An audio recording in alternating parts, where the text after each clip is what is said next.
अरे जल्दी चलो, ज्यादा देर हो गई तो धूप चढ़ जाएगी। उसके बाद इस 3 घंटे की ड्राइव का मजा ही नहीं रहेगा।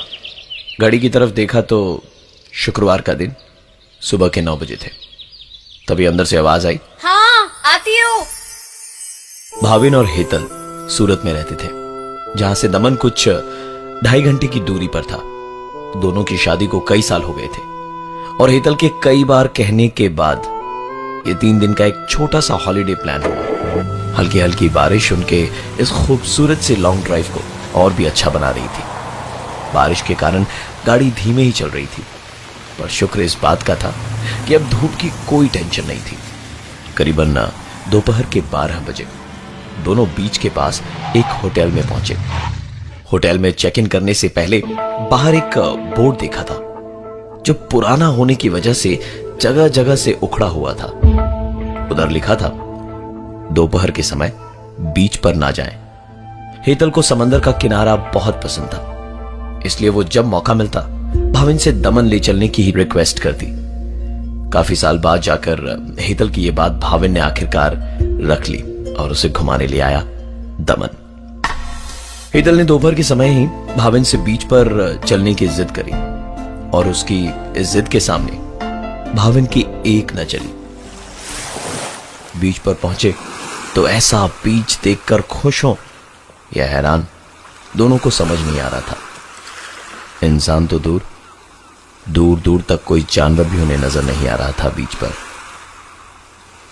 दोनों को दूर से इस सुनसान से बीच पर एक आदमी हाथ में कैमरा लिए उनकी ओर आता हुआ दिखाई दिया। ये उन कैमरामैन में से एक है जो अक्सर आपको बीच पर दिखाई देते हैं। दोनों ने उससे अपनी बहुत सारी फोटोज खिंचवाई और कहा कि उन्हें इन फोटोग्राफ्स के प्रिंट नहीं चाहिए, वो उसकी मेमोरी कार्ड से फोटो लैपटॉप में कॉपी कर लेंगे तो वो उनकी होटल आकर उन्हें मेमोरी कार्ड दे दे। फोटोग्राफर को अपने होटल का नाम बताकर दोनों बीच पर कुछ समय बिताकर होटल चले गए, जिधर रिसेप्शन का स्टाफ हेतल को बड़ी गंदी नजरों से देख रहा था, जिसे लेकर एक बहस छिड़ी और भाविन और हेतल ने वो होटल छोड़ दिया।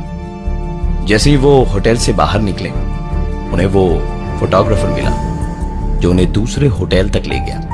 दूसरे होटल में चेक इन करके भाविन अपने कमरे में मेमोरी कार्ड से फोटोज कॉपी कर ही रहा था और कैमरामैन लॉबी में उसका इंतजार, कि तभी फोटोग्राफ्स को देखकर भाविन को बहुत जोर का झटका लगा और वो सीधा नीचे दौड़ता हुआ कैमरामैन की तरफ पहुंचा, पर कैमरामैन वहां था ही नहीं।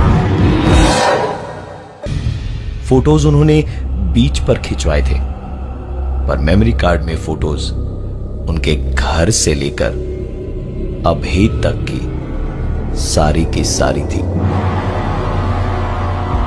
इसका मतलब यह कैमरामैन बहुत टाइम से उनका पीछा कर रहा था, मगर क्यों यह किसी को मालूम नहीं था।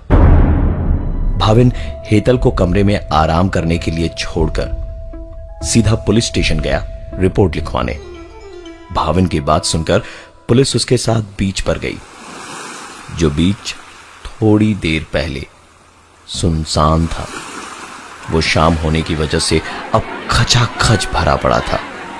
फोटोग्राफर्स वहां इतने थे कि किसी एक को खोजना रेत में सुई ढूंढने के बराबर था। काफी देर तक खोजबीन के बाद भी जब पुलिस के हाथ कुछ नहीं लगा, तो उन्होंने दोबारा उस कैमरामैन का हुलिया कंफर्म किया और कुछ पता लगने पर भाविन को बताएंगे ऐसा कहकर चले गए। भाविन जब होटल पहुंचा तो रिसेप्शन पर स्टाफ ने कहा, सर कोई आपसे मिलने आया था पर आप रूम में नहीं थे, इसलिए ये मेमोरी कार्ड मैंने रख ली, ये उसे नहीं दी है। इस वक्त उसके दिमाग में सिर्फ एक ही सवाल उठ रहा था कि अब इस मेमोरी कार्ड में क्या होगा। मेमोरी कार्ड लैपटॉप में लगाने से जो तस्वीरें दिखी, वो देख उसे यकीन नहीं हो रहा था कि वो क्या देख रहा है।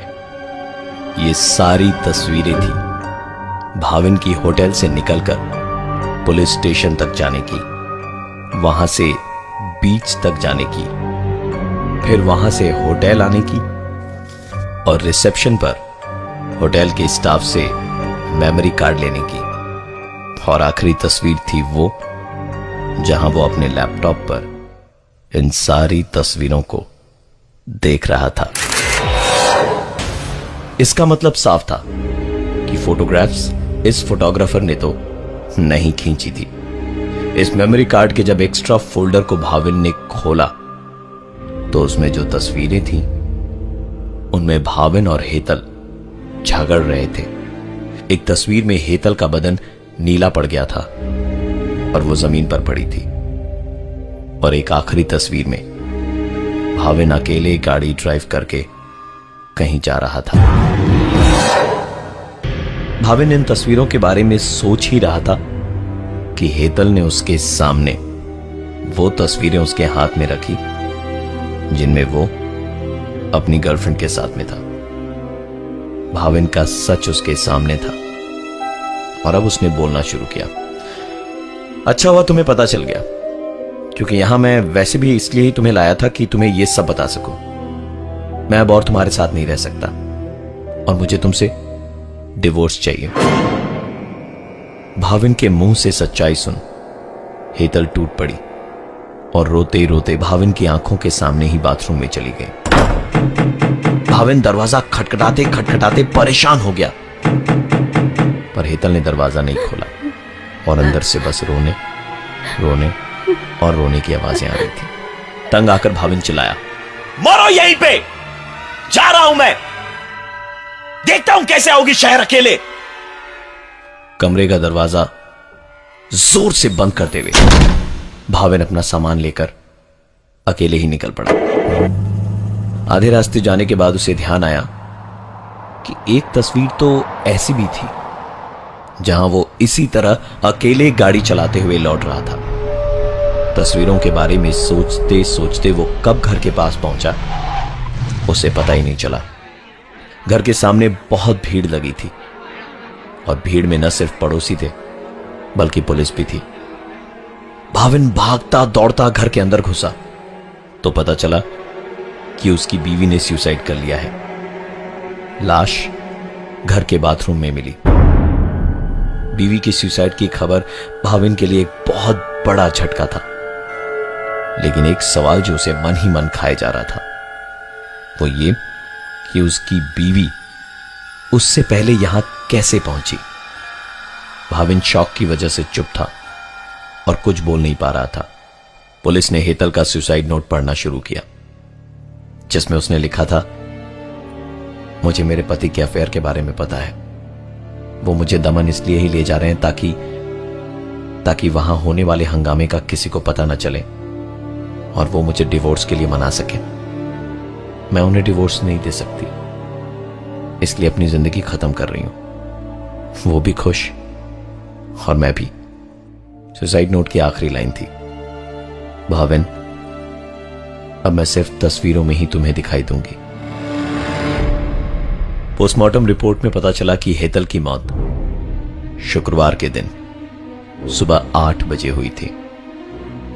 अगर यह सच है तो फिर शुक्रवार के ही दिन सुबह 9 बजे भाविन के साथ निकलकर 2 दिन उसके साथ कौन था। 3 साल पहले आंध्र प्रदेश में घटी